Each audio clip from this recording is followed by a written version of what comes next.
तो नमस्कार दोस्तों, कैसे आप सब। उम्मीद करते हैं आप सब बहुत ही अच्छे होंगे।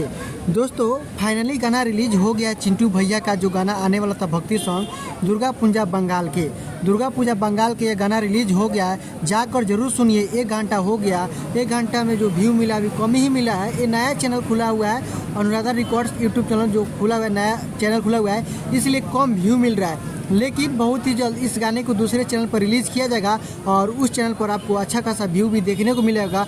व्यू किस तरह होगा आप लोग देखिएगा तब होगा, क्योंकि आप लोग इस चैनल को भी आगे बढ़ाइए। और यहाँ पर पहला गाना चिंटू पांडे जी का जो इस साल का भक्ति सॉन्ग आया था वो गाना रिलीज हुआ है दुर्गा पूजा बंगाल के। इस गाने में म्यूजिक के काम किए राजन सिंह जी और इस गाने में जो संगीत के काम किए हैं मनोज मोहित जी। दोस्तों मैं बता दूँ, इस वीडियो गाने में जो आप डांस करते हुए दिखाई दे रही है कोमल सिंह है और साथ में तो प्रदीप पांडे चिंटू जी। और दोस्तों मैं बता दूँ, प्रदीप भैया का एक बहुत ही सुंदर और प्यारा सा दर्दनाक और पारिवारिक फिल्म का फर्स्ट लुक पोस्टर भी जारी कर दिया गया है, जिस फिल्म का नाम है विवाह 2।